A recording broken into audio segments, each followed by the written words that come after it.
성경 말씀 보겠습니다. 마태복음 7장 7절부터 11절까지의 말씀을 같이 합독하도록 하겠습니다.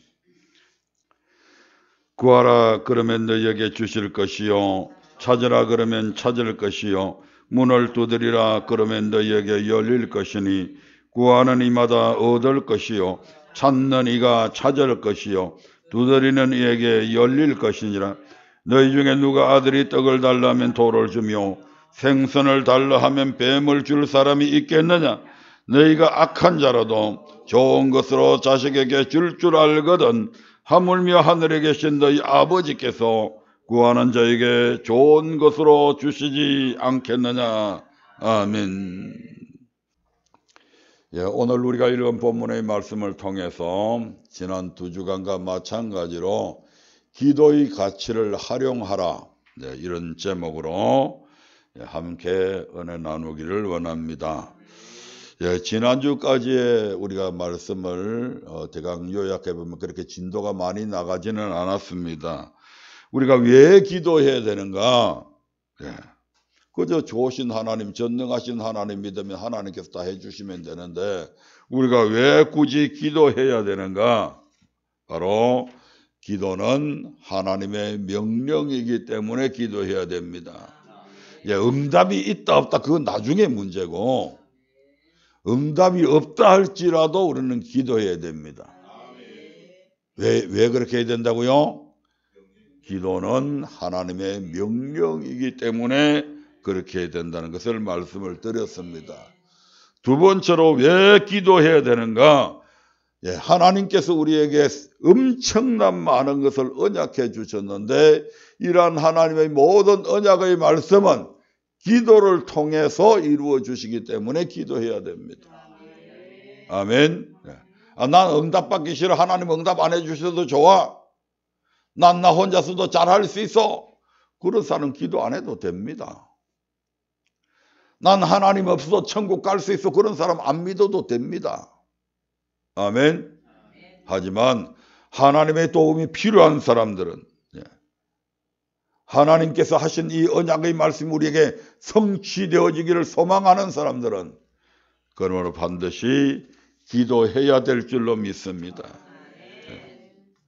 그리고 세 번째로 우리가 기도해야 될 이유는 기도해야 우리가 성령으로 충만될 수 있기 때문입니다. 성령의 도우심이 없이는 우리는 결단코 하나님의 말씀대로 순종할 수가 없습니다. 왜 주님은 마태복음 25장에서 마지막 시대를 살아가고 가는 우리에게 지혜로운 5 처녀처럼 왜 기름을 준비하라고 하셨습니까? 기름 준비하지 아니하면 그날의 신랑을 맞이할 수 없기 때문입니다. 기름 준비하지 않으면 성령 충만하지 아니하면 그날의 주님을 나의 신랑, 나의 주, 나의 하나님이라고 시인할 수 없기 때문에 그래서 우리는 성령 충만함을 받아야 된다 이 말입니다. 그래서 주님은 우리에게 너희는 5 처녀처럼 지혜로운 자가 되라고 말씀하고 있지 않습니까? 두 번째로 기도의 가치를 활용하라고 하는 두 번째로 우리는 무엇을 위해서 그러면 기도해야 되는가? 오늘 여기서부터 시작하도록 하겠습니다. 예수 믿는 우리가 하나님께 기도하듯이 세상 사람들 역시 자기들이 믿는 신에 의해 기도를 합니다. 우리 집에는 그 할아버지 때부터 고조 할아버지나 그 윗때는 잘 모르겠지만은 적어도 우리 할아버지 때부터 이 업을 해가 왔어요. 그러다 보니까 요즘에는 통신 시설이 발달돼 가지고 기상 정보도 수시로 나와서 태풍 분다는데 빨리 기항해야 되겠다 이런 게 있지만 옛날에는 그런 게 없었잖아요.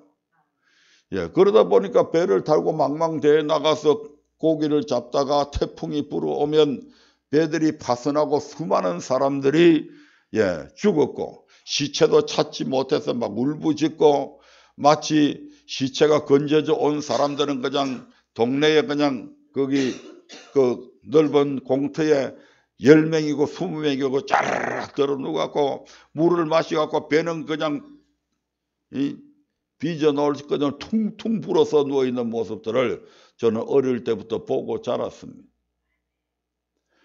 그래서 그 배들이 출항할 때 되면 많은 사람들이 자기들이 믿는 신들에게 고사 지내고 구슬하고, 저희 어머니께서는 그 추운 겨울에도 배가 출항할 때 되면 머리를 감고, 옛날에는 무슨 뭐 화장품이 제대로 있었습니까? 동백기름 바르고 비녀 꽂고 하얀 소복 입고 그리고 다라이에다가 뭐 음식을 이것저것 준비해서 선창가에 나가서 그 추운데 거기서 나가서 싹싹 이렇게 빌면서 어지신 용왕님네 제가 가서 들어봤잖아요. 또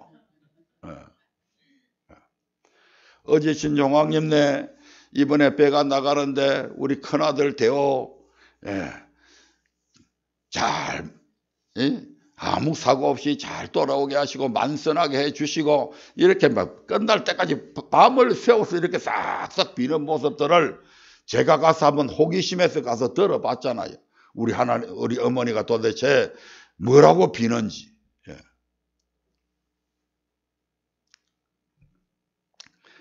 특히 우리나라는 이제 불교를 숭상하는 그런 나라니까 이 불교인들의 기도는 허무맹랑한 것에 지나지 않습니다. 왜 그러냐면요, 그들은 만물이 신이라고 하는 그런 범신론을 믿고 있잖아요.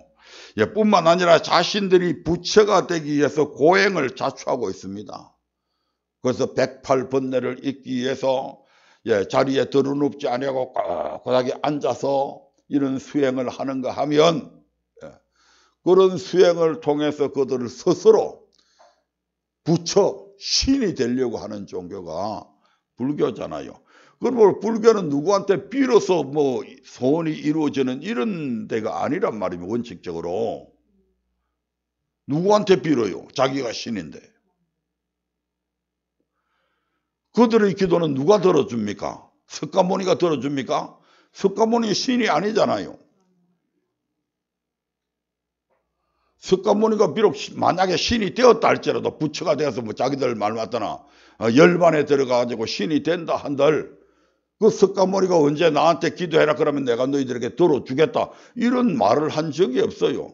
너희들 각자가 나처럼 도를 깨우쳐서 부처가 되라고 교훈하고 있을 뿐이지 나를 믿어서 뭐 너희들이 내게 기도하면 내가 너희들을 부처 되게 해주겠다 이런 얘기 없단 말입니다. 그러므로 그들이 무슨 기도를 한다고 하는 그 자체가 그들이 주장하는 팔만대장경의 이치하고는 안 맞다 이 말입니다. 그들에게는 기도를 들어줄 대상자가 없습니다. 그런데 우리는 그들과 다르잖아요. 우리 주님께서는 우리에게 내가 너희들에게 기도하면 들어주겠다는 말씀뿐만 아니라 기도해! 이게 명령이잖아요. 다른 종교들에서는 어느 종교치고 그들이 믿는, 그들이 추앙하는 그 공자가 야 너희들에게 내게 기도해 이런 명령이 없습니다. 불교나 유교나 뭐 어떤 종교에도 너희들이 내게 기도하라고 하는 이런 게 없어요. 기도하면 내가 들어주겠다든지 기도하면 너희들 소원이 이루어진다든지 이런 얘기를 한 종교가 없습니다. 오직 우리 기독교만이 우리 주님만이 우리에게 끊임없이 기도하라고 명령하고 있잖아요. 그러니까 기도하면 내가 들어주겠다고 말씀을 하고 있잖아요. 그러면 세상 사람들은 무엇을 위해 기도하고 있으며 우리 믿는 사람들은 예수 믿는 사람들은 무엇을 위해서 기도해야 할까요? 예수님은 기도에 관해서 우리에게 어떤 교훈을 하셨습니까? 첫째로 예수님께서는 너희들은 기도하는데 이방인과 같이 중언부언하지 말라고 우리에게 교훈하고 있습니다. 아멘. 마태복음 6장 7절부터 8절의 말씀을 한번 보겠습니다. 마태복음 6장 7절 8절입니다. 시작. 또 기도할 때에 이방인과 같이 중언부언하지 말라. 저희는 말을 많이 하여야 들으실 줄 생각하느니라. 그러므로 저희를 본받지 말라. 구하기 전에 너희에게 있어야 할 것을 하나님 너희 아버지께서 아시느니라. 네. 중언부언하지 마라. 우리 하나님께서는 너희들에게 지금 무엇이 필요한지 이걸 우리보다도 더 잘 알고 있습니다. 우리는 잠시 잠깐 후에 내일에 또 앞으로 이 한 해에 어떤 일이 일어날지 모르고 살아왔잖아요. 그런데 우리 하나님은 야, 네 앞에 지금 어떤 문제가 닥치는데 저 아이를 위해서 내가 어떻게 무엇을 준비해 줄까? 이것까지도 알고 계신다 이 말입니다.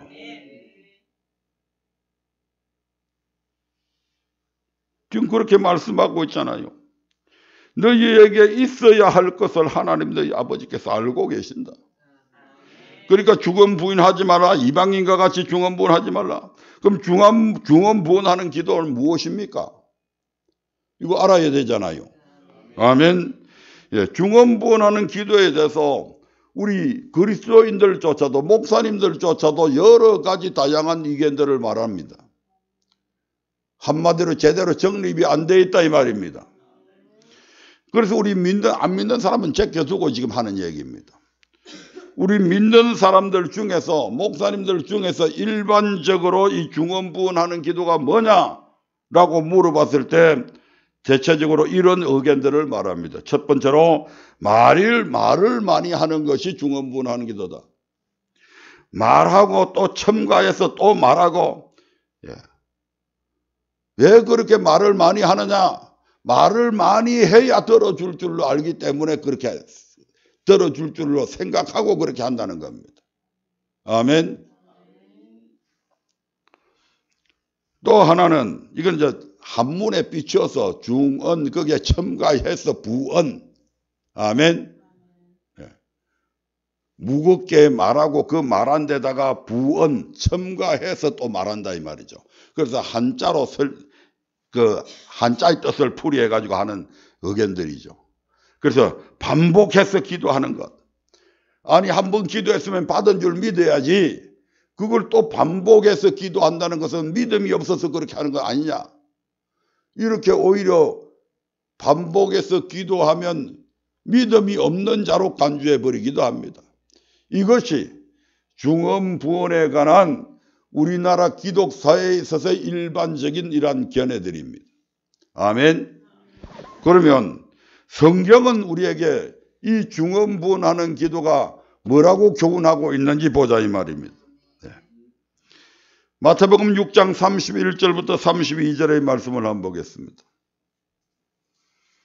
마태복음 6장 31절부터 32절입니다. 시작. 그러므로 염려하여 이르기를 무엇을 먹을까 무엇을 마실까 무엇을 입을까 하지 말라. 이는 다 이방인들이 구하는 것이라. 너희 천부께서 이 모든 것이 너희에게 있어야 할 줄을 아시느니라. 이방인의 기도가 중언부언하는 기도다. 네. 앞에서는 이방인과 같이 중언부언하지 말라고 그랬잖아요. 7절 8절에서는. 예. 두 번째에서는 이방인들은 그럼 무엇을 위해서 기도하는가? 무엇을 먹을까? 무엇을 마실까? 무엇을 입을까? 하는 것을 가지고 기도한다. 이게 이방인들이 구하는 이 기도다. 이 기도가 바로 중언부언하는 기도다고 명백하게 말씀을 하고 있습니다. 아멘. 어떻게 하면 더 나은 집을 살까? 어떻게 하면 이번에 사업을 잘할까? 내년에는 어떤 사업을, 어떤 먹거리를 찾아서 연구를 해야 될까? 이런 것들이 바로 이방인들이 구하는 것이고 그것을 위해서 기도하는 기도가 이방인의 기도라 이 말입니다. 그럼 우리는 전혀 그런 것 염려 안 해도 되나? 성경은 염려하지 말라고 합니다. 아멘. 그 대신에 기도해도 됩니다. 그래서 우리에게는 무슨 기도가 있어요? 중보기도 있잖아요. 내가 나 자신을 위해서 물질을 구하는 것은 그것은 어떤 의미에서 보면 그것 때문에 염려가 와서 한다고 볼 수 있잖아요. 그러나 그걸 교회에다가 이야기하든지 또 공통으로 내가 어떤 권사님의 내가 어떤 장로님의 어떤 걸 해서 중보 기도하면 되잖아요. 그 나를 위해서 구하는 것 아니잖아요. 아멘. 예. 그러니까 세상 사람들은 무엇을 먹을까, 무엇을 마실까, 무엇을 입을까를 의식주의 문제를 끊임없이 구할 수밖에 없습니다. 왜 그러냐면 그들에게는 그것을 해결해 줄 수 있는 사람이 바로 자기 자신밖에 없기 때문에 그렇습니다. 자신이 그 모든 의식주의 문제를 해결해야 된다고요. 그런데 우리 하나님은 우리에게 뭐라고 얘기합니까? 내가 너희 아버지다 이 말입니다. 공중에 나는 새도 들에 뱉가 봐도 내가 먹이고 입힌다고 말씀하고 있잖아요. 그래서 이방인과 같이 중언부언 우리는 너희는 하지 말아야 된다 이렇게 지금 말씀합니다. 왜 그렇습니까? 마태복음 6장 25절부터 한번 보겠습니다. 마태복음 6장 25절부터 32절까지 교독을 하도록 하겠습니다. 제가 한 절을 읽고 여러분들이 읽고. 그러므로 내가 너희에게 이르노니 목숨을 위하여 무엇을 먹을까 무엇을 마실까 몸을 위하여 무엇을 입을까 염려하지 말라. 목숨이 음식보다 중하지 아니하며 몸이 의복보다 중하지 아니하냐.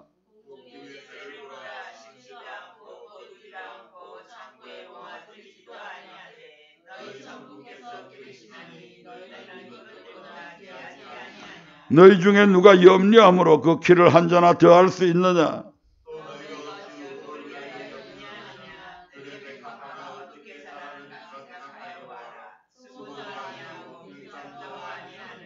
그러나 내가 너희에게 말하노니 솔로몬의 모든 영광으로도 입은 것이 이 꽃 하나만 갖지 못하였느니라.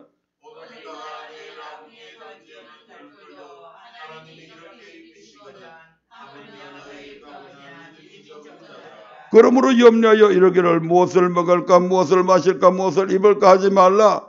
이는 다 이방인들이 구하는 것이라. 너희 천부께서 이 모든 것이 너희에게 있어야 할 줄을 아시느니라. 우리가 이방인과 같이 중언부언적 무엇을 먹을까 마실까 입을까 하는 기도를 하지 말아야 될 이유가 우리 하나님께서 그 모든 것이 우리에게 있어야 될 줄을 알고 계시고 거기에 대해서 책임져 주겠다고 하시기 때문에 우리가 이것을 구하지 않아도 된다 이 말입니다. 그러면서 쉬운 예로 이야기하잖아요. 야 더러이 백합화가 어떻게 자라는가 봐라. 공중에 나는 새가 농사 짓는 거 봤냐? 들에 백합화가 자기를 위해서 배틀 짜는 거 봤냐? 옷 입으려고. 안 하지 않냐? 왜 그것들이 안 하는지 아냐? 그 미물들은 내가 해준다는 걸 알고 있어요. 그래서 그들은 염려하지 않습니다. 참새 때도 염려하지 않는 것을 하나님의 형상을 닮은 우리가 맨날 지질이 공상밖에 그런 것 같고 염려하고 걱정하고 다투고 그런 짓거리 하지 말라고 지금 말씀하고 있잖아요. 아멘. 우리에게 필요가 없어서 하지 말라고 하는 것이 아니라 그것이 우리에게 필요한 줄 알지만 그 모든 것을 누가 해주겠다고요? 하나님이 하시겠다고 말씀하고 있잖아요.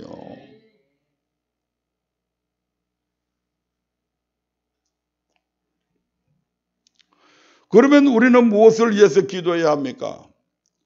33절을 보겠습니다. 시작. 너희는 먼저 그의 나라와 그의 의를 구하라. 그리하면 이 모든 것을 너희에게 더하시리라. 너희는 먼저 그의 나라와 그의 의를 구하라. 그게 무엇을 먹을까 마실까 입을까를 염려해서 그것을 위해서 살지 말고 하나님의 그의 나라 그의 의를 위해서 살아가라. 그리하면 이 모든 먹고 마시고 입는 문제는 저절로 해결해 주겠다. 누가? 전지전능하신 그분께서 지금 말씀하고 있는 겁니다. 하나님의 나라는 어떤 나라? 그의 나라. 하나님의 나라는 어디에 있습니까?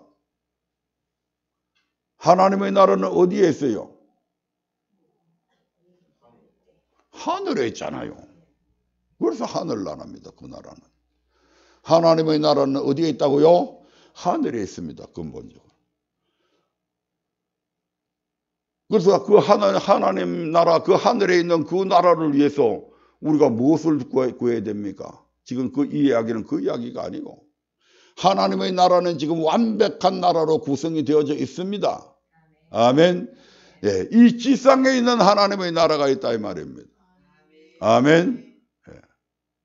예. 이 지상에 있는 하나님의 나라가 하늘에 있는 하나님의 나라의 형상으로 바뀌어져야 된다는 얘기죠. 이 지상에 있는 하나님의 나라는 어떤 나라입니까? 바로 오늘날의 교회입니다. 아멘. 왜냐하면 하나님의 나라에는 누가 주인이에요? 하나님이 주인이십니다. 하나님이 그곳에 계셔야 하나님의 나라가 되는 거죠. 이 지상에 있어서 하나님께서 당신의 이름을 두겠다고 말씀하시고 당신께서 거하시겠다고 하신 나라가 바로 교회잖아요. 그래서 교회는 누구의 나라라고요? 하나님의 나라다. 그러면 이 하나님의 나라인 교회가 교회다울 수 있도록 만들어야 된다 이 말입니다. 하나님의 나라는 하나님의 나라다움이 있어야 되잖아요. 하나님의 나라다움이 어떤 겁니까? 하나님의 나라는 하늘에 있는 하나님의 나라는 어떤 나라입니까? 주기도문에 보면 하늘에 계신 것과 같이 하나님의 나라가 나라에 임하옵시며 이 땅에도 하나님의 나라가 임하게 해달라고 그렇게 기도하는 내용들이 있잖아요. 그 하늘에 있는 하나님의 나라는 어떤 나라일까요? 하나님의 나라는 근본적으로 누가 통치하는 곳입니까? 하나님이 통치하시는 것입니다. 그분이 왕이신 나라. 그분의 권세가 대한민국이라고 하는 나라는 주권이 대한민국의 국민에게 있지만 하나님의 나라의 주권은 누구한테 있습니까? 하나님께 있습니다. 하나님이 통치하시는 나라, 하나님의 절대적인 권세가 미치는 그런 나라죠. 아멘. 그 나라에는 어느 누구도 하나님 외에는 왕이 될 수가 없습니다. 하나님 외에 누군가 통치해서는 안 됩니다. 어떤 천사라도 안 된다 이 말입니다. 그런데 그 나라에서 어떤 일이 일어났습니까? 루시퍼라고 하는 천사장이 있었잖아요. 그 천사장이 자기가 뭐 되기 위해서? 하나님이 되기 위해서 하나님의 자리에 있기 위해서 반역을 일으키잖아요. 아멘. 하나님의 나라에서는 하나님이 통치해야 되고 하나님의 절대적인 권세가 미쳐야 되고 하나님의 나라에서는 왕이신 하나님만이 영광을 받으셔야 되는데 그 자리를 지금 누가 탐했단 말입니까? 마귀 새끼가 탐해서. 그래서 어떻게 됩니까? 캄캄한 흑암의 나락 속으로 떨어지잖아요. 땅에 찍혀버리잖아요. 예, 이사야서 14장 12절 이하의 말씀을 한번 보겠습니다. 이사야서 14장 12절 같이 읽어보겠습니다. 시작. 너 아침의 아들 계명성이여 어찌 그리 하늘에서 떨어졌으며 너 열국의 엎은 자여 어찌 그리 땅에 찍혔는고 네가 내 마음에 이르기를 내가 하늘에 올라 하나님의 뭇별 위에 나의 보좌를 높이리라. 내가 북극 지폐의 산 위에 좌정하지라. 가장 높은 구름에 올라 지극히 높은 자와 비기리라. 루시퍼가 하늘에서 왜 떨어졌고 땅에 왜 찍혔는가? 그 원인이 바로 내가 하늘에 올라서 하나님의 뭇별 위에 나의 보좌를 높일 것이다. 지극히 높으신 하나님과 내가 비교해보겠다. 이렇게 해가지고 결국 하늘나라에서 쫓겨나서 캄캄한 흑암 속에 가두어지잖아요. 따라서 하나님의 나라는 왕이신 하나님이 통치하시는 나라, 하나님의 절대적인 권세만이 있는 그 나라가 바로 하나님의 나라입니다. 두 번째로 하나님의 나라는 어떤 나라입니까? 하나님의 나라는 거룩한 나라입니다. 아멘. 성경은 끊임없이 하나님은 거룩하다고 말씀하고 있습니다. 우리가 계시록에 보면 수많은 천사들의 그룹들이 하나님 앞에서 두 날개는 날고 두 날개는 하나님 앞에 모두 네 날개인가 여섯 날개인가 제가 잠깐 여섯 날개죠. 그러면서 그들이 하나님 앞에 창하한다 즉 노래를 하는데 뭐라고 노래해요? 거룩하다 거룩하다 거룩하다. 계속해서 하나님을 그렇게 노래하고 있잖아요. 아멘. 우리 하나님은 거룩한 나라의 왕이십니다. 그래서 하나님의 나라는 거룩한 나라입니다. 그 거룩한 나라에 거룩한 백성이 아니고서는 들어갈 수가 없습니다. 아멘. 그런데 그 거룩한 나라에 들어가려면 우리도 거룩한 백성이 되어야 하는 겁니다. 거룩한 백성이 되려면 어떻게 해야 됩니까? 어떻게 해야 우리가 거룩한 백성이 될 수가 있습니까? 출애굽기 19장 4절부터 6절의 말씀을 한번 보겠습니다. 출애굽기 19장 4절부터 6절입니다. 같이 합독하시겠습니다. 시작. 나의 애굽 사람에게 어떻게 행하였음가? 내가 어떻게 독수리 날개로 너희를 넘어 내게로 인도하였음을 너희가 보았느니라. 세계가 다 내게 속하였나니 너희가 내 말을 잘 듣고 내 언약을 지키면 너희는 열국 중에서 내 소유가 되겠고 너희가 내게 대하여 제사장 나라가 되며 거룩한 백성이 되리라. 아멘. 어떻게 하면 거룩한 백성이 된다고요? 너희가 내 말을 잘 듣고 내 언약을 지키면 뭐가 된다고요? 거룩한 백성 된다. 아멘. 네.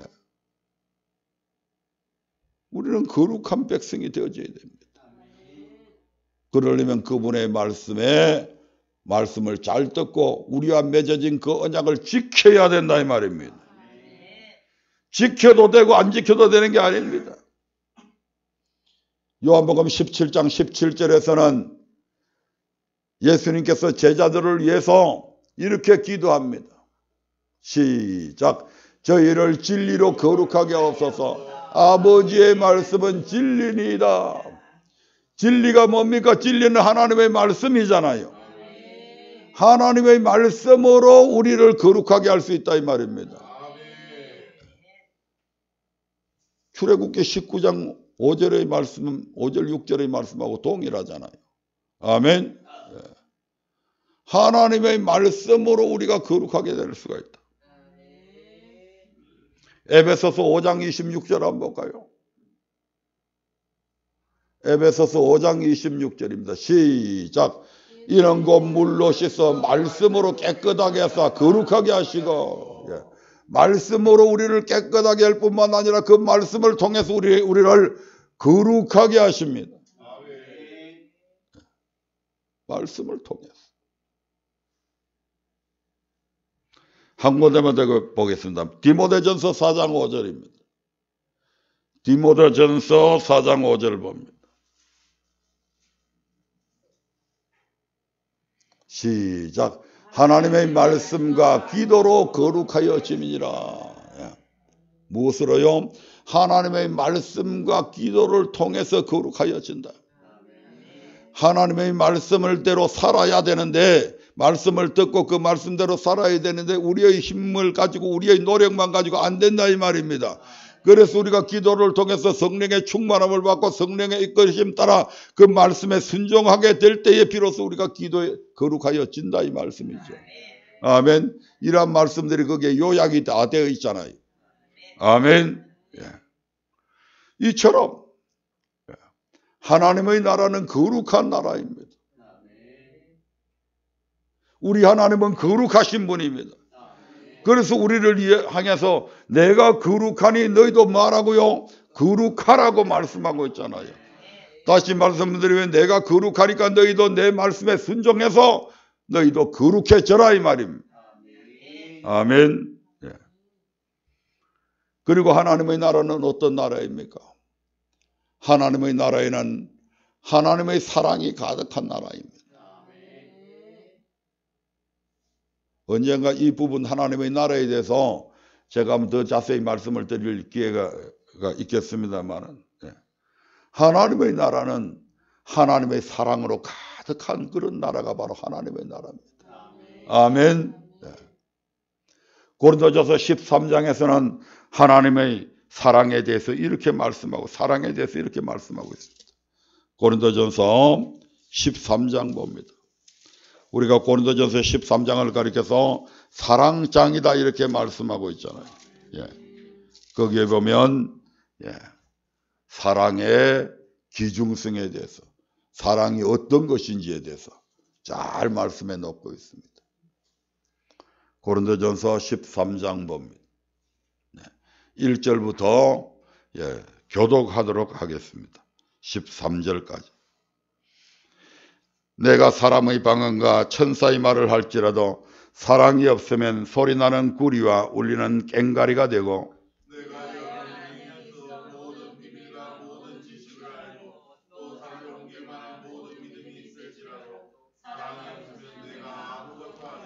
내가 내게 있는 모든 것으로 구제하고 또 내 몸을 불사르게 내어 줄지라도 사랑이 없으면 내게 아무 유익이 없느니라.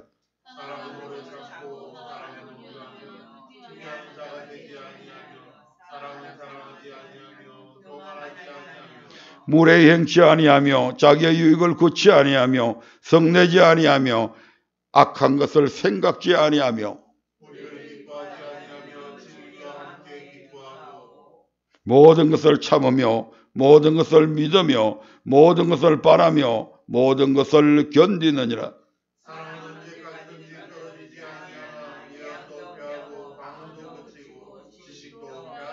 우리가 부분적으로 알고 부분적으로 예언하니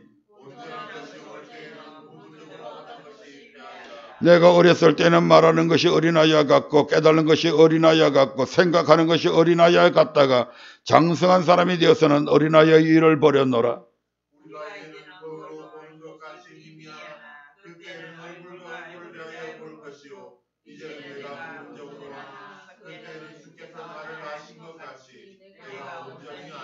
다 같이 그런즉 믿음, 소망, 사랑 이 세 가지는 항상 있을 것인데 그 중에 제일은 사랑이라. 아멘. 우리가 어린아이 때 하던 그 모든 어린아이 때 귀중하다고 생각했던 그 모든 것들이 우리가 장성한 어른이 되어서 보면 그것이 얼마나 무가치하고 보잘것없는 것임을 알게 되잖아요. 그래서 어린아이 때 귀하게 여겼던 것들을 버리잖아요. 아멘. 마찬가지로 우리가 이 땅에서 신앙생활 하면서 예언도 필요합니다. 방언도 필요합니다. 여러 가지 각양의 은사들도 필요합니다. 하지만 그것들은 부분적인 것에 지나지 않습니다. 아멘. 완전한 그 나라에 가면 예언도 필요가 없고 방언도 필요가 없고 그 나라에 가면 무슨 은사도 필요 없고 아멘. 지금 그 말이잖아요. 그 나라에는 바로 믿음도 있고 소망도 있고 사랑도 있는데 거기에 가장 어떤 가는 것은 사랑이다. 하나님의 나라는 사랑의 나라입니다. 사랑하지 않는 자들은 결단코 그 나라에 들어갈 수가 없습니다. 그 나라는 사랑으로 하나님의 사랑으로 가득한 그런 나라입니다. 자, 이제 말씀을 정리해 보도록 하겠습니다. 자, 하나님의 나라는 어떤 나라라고요? 하나님이 뭐 하는 나라? 예? 하나님께서 통치하시는 나라가 하나님의 나라다. 또 하나님의 나라는 어떤 나라라고요? 거룩한 나라다. 또 하나님의 나라는 어떤 나라라고요? 사랑의 나라다. 아멘. 하나님의 사랑으로 가득한 그런 나라다. 그런 나라가 지금 이 지상에 있는 교회에서도 되어야 된다 이 말입니다. 아멘. 이 지상에 있는 우리 유성 언약 교회가 하나님이 통치하시는 교회가 되어져야 된다 이 말입니다. 어떤 목사가 통치하는 이 목사가 통치하는 교회가 아니요. 어느 장로가 통치하는 교회도 아니고 권세가 통치하는 교회도 아니고 어느 돈이 많거나 권세가 있거나 유력한 성도들이 통치하는 그런 교회가 돼서는 안 된다 이 말입니다. 하나님이 주인 되시고 하나님이 왕이시고 그 하나님이 통치하시는 교회가 되어져야 됩니다. 그런데 오늘날 교회는 어떻습니까? 장로교회의 모든 통치는 누가 하려고 합니까? 장로들이 중심에서 하는 교회가 장로교회입니다. 그래서 장로교회라고 하는 장로가 붙여진 이름 자체가 그것 때문에 붙여진 겁니다. 하나님의 나라는요, 장로들이 주인 되는 그런 나라 아닙니다. 목사들이라고 해서 그들이 주인 되는 그런 나라도 아니라 이 말입니다. 왕이신 하나님이 통치하시는 나라가 되어져야 됩니다. 하나님이 주인 되는 나라. 그 하나님의 말씀 앞에 우리 모두가 무릎 꿇어야 되는 나라가 바로 하나님의 나라입니다. 어느 힘 있는 장로가 참 거룩한 모습도 하고 열심히 기도도 하는 그 장로였는데, 목사님이 자기가 생각하고 있는 거하고 다른 어떤 설교를 하면 그 설교가 끝나고 나면 그 목사님이 불려가가지고 3시간 동안이나 그 장로님 앞에 갇혀가지고 훈계를 듣는 그런 교회도 있었습니다. 가끔 가다가 어떤 목사님이 얘기를 하시잖아요. 그 이야기를. 옛날에 자기가 있었던 교회가 그랬노라. 그 장로의 교회가 아닙니다. 아멘. 그는 율법을 만든 입법자도 아니고 율법에 대해서 재판하는 재판관도 아니고 율법의 준행자일 뿐이다 이 말입니다. 그런 자가 감히 하나님께서 해야 될 일을, 그것도 주의 종을 불려다가 설교 하나 내용 꼬투리 잡아가지고 3시간이나 앉혀놓고 훈계를 하고 있다면 지가 목사 되지.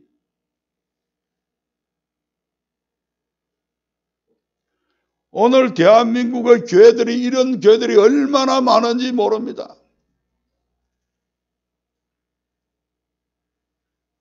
목사들이 주인이 되어 있는 교회도 얼마나 많은지 모릅니다. 장로들이 주인이 되어 있는 교회가 얼마나 많은지 모릅니다. 그래서 강단에서 하나님의 말씀이, 바른 메시지가 전달되지 못하는 그 이유 중에 하나가 목사가 유력한 성도들에 대한 두려움 때문에 그들의 비에 맞는 그런 설교를 할 수밖에 없는 이런 교회들이 얼마나 많냐 이 말입니다. 이건 하나님의 교회가 아닙니다. 하나님의 말씀이 그대로 영향을 미치는 교회가 되어져야 되는데, 하나님이 통치하시는, 왕이 통치하시는 그런 나라가 되어야 되는데 이건 아니잖아요. 오늘 교회가 교회다운 모습을 잃어버리고 세상 사람들한테 짓밟히는 이유가 뭡니까? 바로 빛과 소금의 모습을 잃어버렸기 때문이잖아요. 아멘. 거룩한 모습을 교회가 잃어버렸다 이 말입니다. 그래서 세상 사람들한테 지탄받고 개독교라고 조롱받고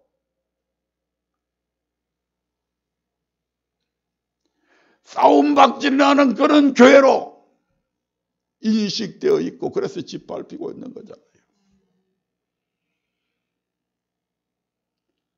하나님의 나라가 하늘에서 이루어진 것처럼, 하나님의 나라가 하늘에서 이루어진 것처럼 이 땅에 임하기를 우리는 매주 기도하고 있잖아요. 그러면서 그 하나님의 나라가 우리 교회에 이루어지기 위해서 우리가 얼마나 힘쓰고 애쓰냐 이 말입니다. 이 하나님의 교회인, 하나님의 나라인 우리 교회가 하나님의 사랑으로 가득 차지기 위해서 여러분과 내가 열심히 기도해야 되고 노력해야 된다 이 말입니다. 그리하면 이방인의 기도 안 해도 된다 이 말입니다. 지금 그 말씀이잖아요. 아멘. 사랑해야 되고 용서해 줘야 되고 포용해야 되고, 모자람이 있어도, 부족함이 있어도, 좀 허물이 있어도 그걸 치료해주고 덮어주고 타일러가면서 이게 교회의 공동체, 이게 하나님의 나라입니다. 하나님의 나라는 유력한 사람만 들어가는 그런 나라가 아니잖아요. 아멘. 이러한 교회가 되도록 우리는 날마다 기도해야 됩니다. 이러한 나라를 되게 하기 위해서는 우리의 희생이 필요하다 이 말입니다. 그래서 교회를 위한 고난들이 필요합니다. 교회를 위한 고난에 동참할 줄 아는 자들이 되어야 된다 이 말입니다. 이런 나라를 위해서 골로새서 1장 24절에서 사도 바울은 이렇게 말씀하고 있습니다. 골로새서 1장 24절의 말씀을 한번 보겠습니다. 같이 읽어봅니다. 시작. 내가 이제 너희를 위하여 받는 괴로움을 기뻐하고 그리스도의 남은 고난을 그의 몸된 교회를 위해서 내 육체에 채우노라. 그리스도의 남은 고난. 우리 주님께서 우리를 위해서 십자가에 못 박혀 죽으셔서 사흘 만에 부활하시고 성천하셨잖아요. 그분은 얼마나 많은 그 엄청난 고난을 당하신 것을 우리 모두는 알고 있잖아요. 그런데 지금 사도 바울은 여기서 지금 뭐라고 이야기합니까? 그리스도의 남은 고난이 있다고 지금 이야기하잖아요. 그러면 이 그리스도의 남은 고난을 주님께서 받으시기 위해서 그리스도께서 다시 오셔서 이 고난 받으셔야 됩니까? 아니잖아요. 그리스도께서 다시 오실 때는 이 땅을 심판하시기 위해서 오시는 거잖아요. 그럼 도대체 이 말씀이 무슨 말씀입니까? 그리스도의 남은 고난을 교회는 어떤 곳입니까? 그리스도의 몸이잖아요. 아멘. 지금 그걸 얘기하잖아요. 그리스도의 남은 고난을 그의 몸된 교회. 교회는 그리스도의 몸입니다. 이 교회 안에는 고난이 있다 이 말입니다. 아멘. 하나님의 나라를 만들어 가기 위한 고난들이 교회 안에는 있습니다. 사랑이 가득한 교회로 만들기 위해서, 성령이 충만한 교회로 만들기 위해서, 거룩한 교회로 만들기 위해서, 하나님이 통치하시는 그러한 교회로 만들기 위해서 우리에게 고난이 필요하다고 지금 얘기하잖아요.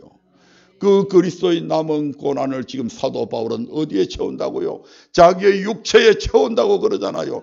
그러한 교회 만들기 위해서 사도 바울은 끊임없이 지금 고통당하고 있잖아요. 아멘. 이 고난을 우리가 짊어질 수 있어야 된다 이 말입니다.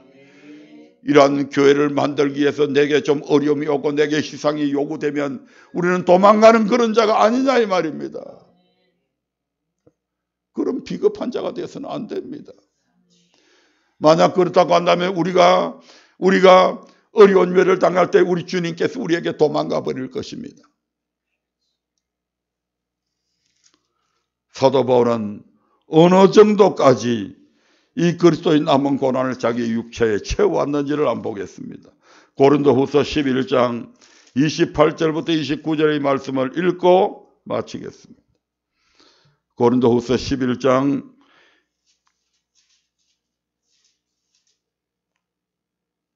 28절부터 29절입니다. 시작. 이외의 일은 고사하고 오히려 날마다 내 속에 눌리는 일이 있으니 그 모든 교회를 위하여 염려하는 것이라. 누가 약하면 내가 약하지 아니하며 누가 실족하게 되면 내가 애타하지 않더냐.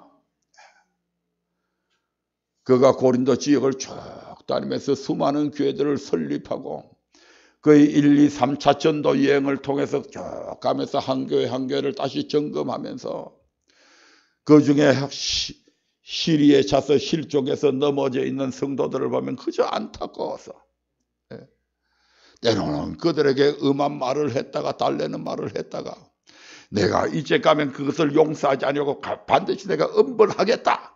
그렇게 강력하게 말하면서도 또 한편 그렇게 하면 또 저게 영영 하나님께서 끊어질까 봐서 애타는 그런 사도 바울의 모습들을 우리는 사도 바울의 서신서 속에서 엄청나게 발견할 수 있잖아요.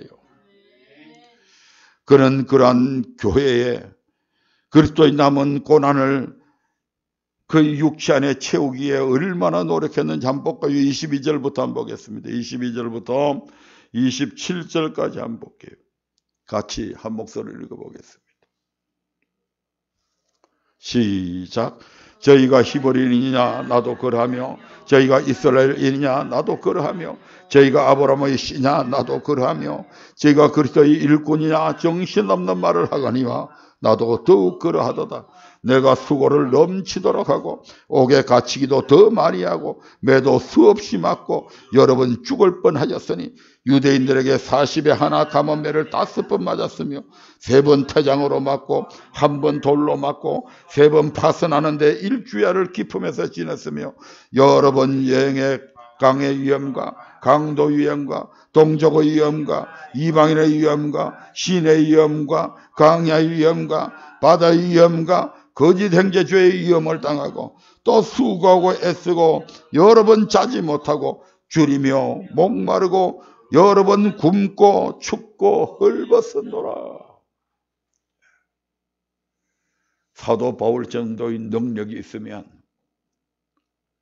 사도 바울 정도의 학문이 있으면 그는 일평생 최고의 호화주택에서 살아도 모자랄 판입니다.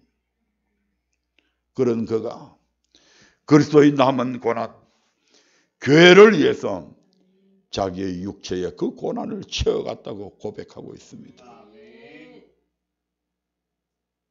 하나님의 나라는 왕이 통치하는 나라, 거룩한 나라, 사랑이 가득한 나라요. 우리는 그 나라를 이제 건설하기 위해서 부름받은 하나님의 백성이여 일꾼들이다 이 말입니다. 그러한 하나님의 나라, 그러한 유성 언약교회를 건설하기 위해서 비록 적지만 저와 여러분들이 부름받은 줄로 믿습니다. 그래서 주의 몸된 교회를 위해서 이제 사도 바울 정도에는 미치지 못하겠지만 우리 자신이 최선을 다해야 될 줄로 압니다. 아멘. 하나님은 결과를 중요시 여기는 것보다는 과정을 더 중요시 여기는 분입니다. 얼마만큼 했느냐, 얼마나 마음을 다하고 뜻을 다하고 정성을 다하고 목숨을 다해서 했느냐, 이걸 하나님께서는 더 귀히 보신다 이 말입니다. 아멘. 한 해 한 해를 살아가면서 우리의 계획들이 그 결과물이 없다 할지라도 적어도 그것을 위해서 내가 최선을 다했는가, 하나님은 그걸 보실 것입니다. 아멘. 그러므로 이 한 해에 또 다른 어떤 내어놓을 만한 열매가 없다 할지라도 적어도 우리가 그 일을 위해서 희생하며 그 일을 위해서 밤낮 부르짖으며 일했다면 그 자체가 하나님 보시기에 가장 아름다운 저와 여러분들의 모습이 될 줄로 믿습니다.